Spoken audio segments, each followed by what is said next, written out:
এবং হাদিসের আলো দিয়ে জীবনকে সাজাবো ইনশাআল্লাহ। আল্লাহ তাআলা আমাদের সবাইকে তৌফিক দান করুন। মুহতারাম হাজরিন, আমি কোরআনে কারীমের সূরা আনআমের 120 নম্বর আয়াত তেলাওয়াত করেছি। এই আয়াতকে সামনে রেখে কিছু কথা আরজ করব।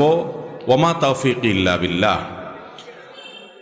আল্লাহ রাব্বুল আলামিন কোরআনে হাকীমের সূরা আনআমের 120 নম্বর আয়াতে ইরশাদ করেছেন, ওয়াযারু যাহিরাল ইসমি ওয়া বাতিনাহ,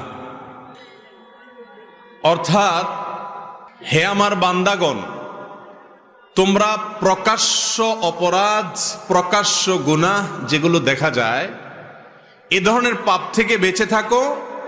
আর যে সমস্ত পাপ দেখা যায় না, অদৃশ্য, ভেতরে ভেতরে মানুষ করে, সেরকম অপ্রকাশ্য